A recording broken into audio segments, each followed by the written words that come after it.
Pas de problème. Bonjour, Bonjour. moi c'est Emery Bikindu, je suis congolais, Enchanté. je suis journaliste congolais. Très bien. Vous venez de faire un discours Oui, tout à et fait. j'ai retrouvé le Congo dans votre discours.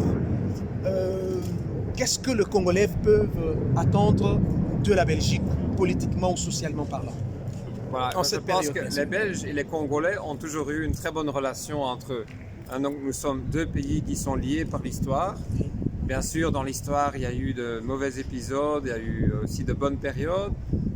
Et la collaboration entre la Belgique et le Congo avait des aspects positifs et négatifs à la fois. Maintenant, le Congo est indépendant depuis 60 ans. Donc, il est important de reconstruire le Congo actuel et s'occuper des problèmes actuels. Ne pas trop s'occuper des problèmes du passé, mais s'occuper des problèmes actuels et faire en sorte que les Congolais et les Belges puissent mieux collaborer ensemble pour faire prospérer les deux pays. Et qu'est-ce que l'homme politique congolais ou belge pense de l'homme politique congolais en ce qui concerne la gestion? Parce que vous avez énuméré quelque chose que vous aviez à l'époque aidé le Congo avec une somme et que cet argent n'était pas bien géré. Qu'allez-vous dire Oui. par rapport à cette Le situation? problème, l'image que nous avons de la gouvernance congolaise, c'est qu'il y a encore certains problèmes qui doivent être réglés. La démocratisation du pays doit se poursuivre. C'est un long processus qui est en route. L'élection du président Tshisekedi est une bonne chose. Donc on est sur la bonne voie, mais il faut continuer l'effort et faire en sorte que le Congo devienne une véritable démocratie comme il y en a dans l'Union européenne. Même s'il faut dire que la Belgique n'est pas encore, ou n'est pas du tout pour le moment une démocratie parfaite parce qu'elle est devenue une particratie avec toujours la même partie qui reste éternellement au pouvoir. Et ça, c'est pas une bonne chose non plus. Donc, disons que la Belgique n'est pas l'exemple idéal non plus, mais le Congo doit encore faire des progrès au niveau de la démocratie. Mais je pense qu'ils sont en bonne voie. À l'occasion de la fête de l'indépendance du Congo, le roi Philippe a envoyé une lettre au président Tshisekedi. Avez-vous connaissance au contenu de cette lettre? Mais c'est-à-dire que cette lettre a été publiée dans la presse. Donc c'était une lettre ouverte et donc dans cette lettre il était dit que le roi regrette les mauvais épisodes du passé, mais il a aussi parlé de la bonne coopération entre les Congolais, la bonne relation entre la Belgique et le Congo. Et donc il a vraiment souhaité que les deux pays continuent à collaborer bien ensemble, à travailler ensemble pour faire prospérer les deux pays. Alors, face à l'histoire du Congo et de la Belgique, qu'est-ce que le roi a dit dans cette lettre qui a dérangé et le Belge, mais qui a peut-être réjoui les Congolais, selon vous? C'est-à-dire que la lettre en soi n'était pas si mauvaise. La lettre a simplement reflété la réalité, c'est-à-dire qu'il y a eu de mauvaises choses et de choses positives dans l'histoire congolaise et dans l'histoire de la colonie belge. Donc le roi a simplement parlé de la réalité, il a exprimé ses regrets, mais nous pensons que des excuses ne sont pas à l'ordre du jour parce que nous avons fait aussi de bonnes choses au Congo et beaucoup de Congolais considèrent le roi Léopold II et aussi les rois qui l'ont succédé comme des rois qui sont les pères fondateurs de leur nation. Donc tous les Congolais ne sont pas sur la même longueur d'onde à ce niveau-là. Il y a des dissensions et je pense que le roi a fait un très bon discours, même si il faut dire que pour le moment on met un peu trop l'accent sur le passé, tandis qu'il faut penser à l'avenir, construire un bel avenir ensemble. Parlant de l'union de la Belgique, qu'est-ce que vous avez écrit là? Une union belge. Voilà, qu'est-ce que vous voulez dire par là? Donc on veut retourner à la Belgique unitaire avec un gouvernement et un parlement. Aujourd'hui, on a un système très compliqué avec 6 gouvernements et 6 parlements qui fonctionne très mal. C'est ce qu'on appelle le fédéralisme linguistique. On veut supprimer ce système et revenir à un système unitaire, comme le Congo est d'ailleurs aussi un État unitaire. Nous pensons que sur le plan institutionnel, ça fonctionnera beaucoup mieux et ce sera beaucoup moins coûteux. Le roi vient de désigner 2 figures de proue de la politique belge. Et quelle est votre position par rapport à cela, en ce qui concerne la formation du prochain gouvernement? Rien de bon, ce sont des gens qui appartiennent au passé, qui ne peuvent rien apporter de neuf à la Belgique. C'est vrai? Nous rejetons ce genre de particrates. Ce sont des crocodiles du vieux système qu'il faut écarter. Donc c'est ce que je viens de dire, le système politique en Belgique est aussi gravement malade. Il faut le remplacer par un nouveau système, c'est de l'autocritique Nous sommes là pour réformer la Belgique et pour faire en sorte qu'on ait de nouveau un gouvernement et un parlement pour tout notre petit pays. Quand vous dites vous êtes là pour réformer, vous, c'est qui? Vous, c'est le BUB, mais nos idées sont largement relayées via les médias sociaux. Et il y a beaucoup de Belges, selon les sondages, et vos idées sont bienvenues à la population? Certainement, auprès de la population, certainement, pas auprès de la politique, parce que nous dérangeons énormément la particratie qui n'aime pas notre message.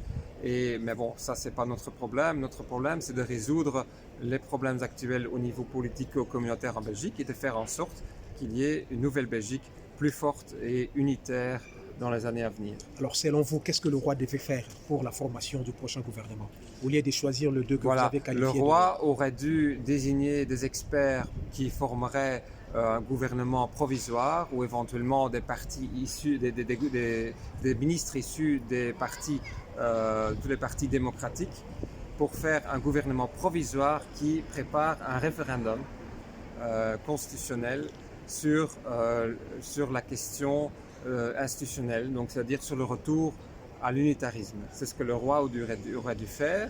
Ce serait un gouvernement pour une période limitée, mais qui aura un but bien précis, c'est-à-dire organiser ce référendum dont la Belgique a vraiment besoin.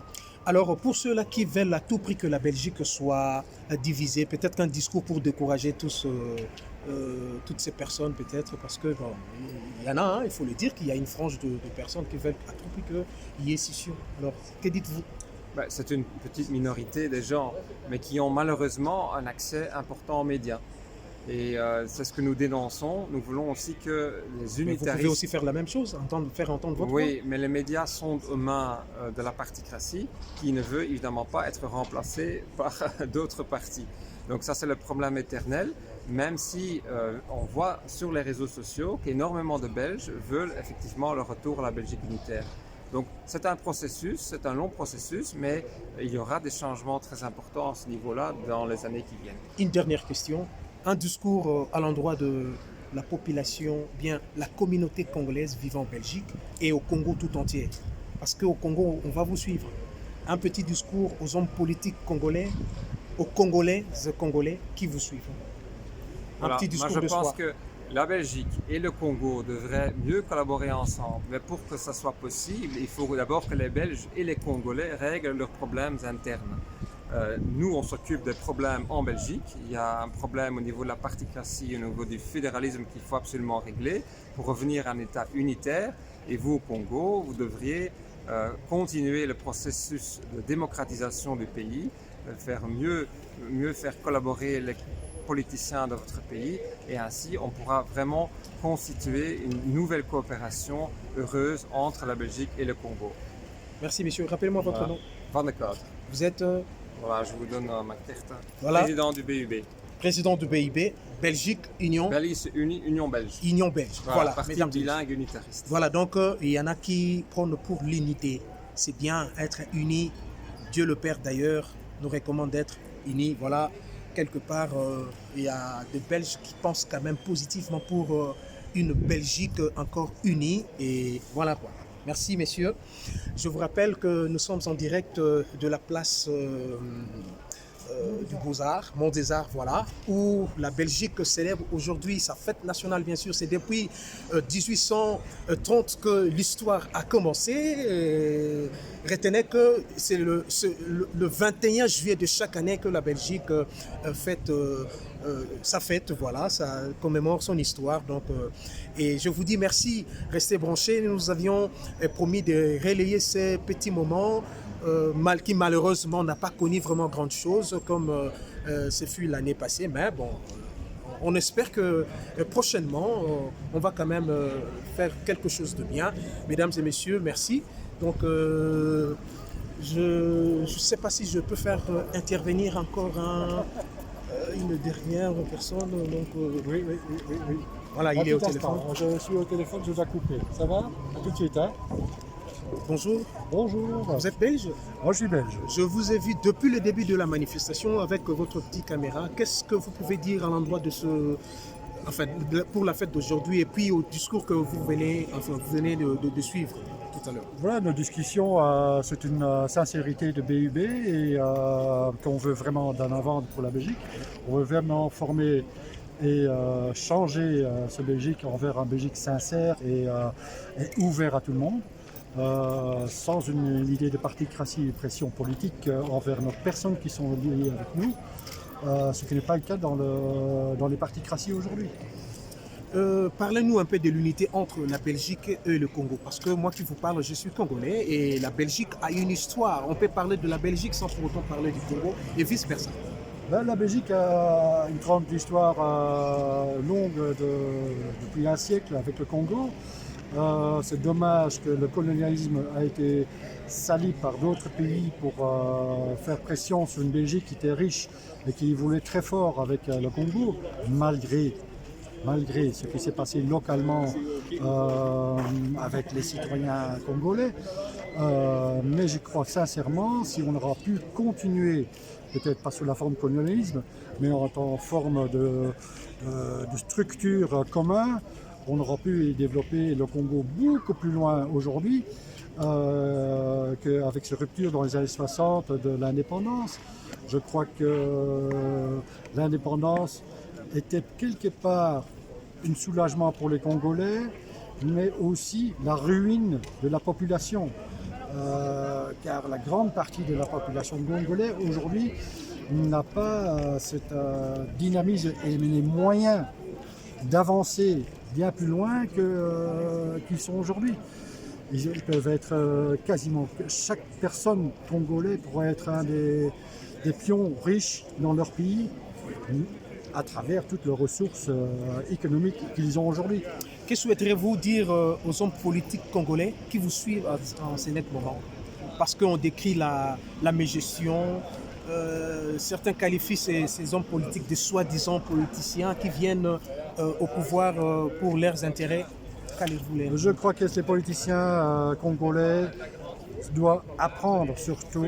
Parce que là, nous avions appris pendant le discours que la Belgique a octroyé une somme d'argent aux Congolais. Et Tout à fait. La Belgique a toujours, depuis l'indépendance, ils ont développé une aide à continuer ce développement au Congo, à travers le médical, à travers les recherches, à travers les écoles, à travers toutes les structures. C'est bien géré. C'est-à-dire, à travers notre propre fédéralisme, je crois qu'il y a eu certains abus, certes. Comment les retrouver, les chercher pour condamner ça, ce sera peut-être mission impossible. Pourquoi impossible? Il y a des dirigeants qui sont déjà partis, il y a des dirigeants qui ont remplacé d'autres dirigeants au Congo, mais aussi bien chez nous, il y a eu des passés de dérapage, que là, il faut une commission d'enquête énorme pour déceler tout cela. Mais l'histoire nous rattrape toujours. Certains sont tôt ou tard, il tombera dessus. D'aucuns disent que le véhicule Congo, on ne fait que remplacer le chauffeur, mais c'est le même véhicule. Voilà. Et je crois que ce véhicule doit être restructuré pour permettre une meilleure collaboration encore dans l'avenir, économiquement, socialement, de notre part vers le Congo, mais de le Congo envers nous aussi, qui permet de reconstruire un peu cette fidélité du passé qu'on avait ensemble et qui permet d'avancer le Congo beaucoup plus loin qu'il pourra le faire aujourd'hui. Merci. Je vous en prie. Je vous souhaite encore une bonne fête nationale. À vous également. Madame, Messieurs, vous avez suivi, ce sont des membres de UB, BU, voilà, Belgique Unie. Plus grand chose à vous dire, c'est la place Beaux-Arts. Voilà, on a les alliés Keko, il y a Léopold, roi Léopold.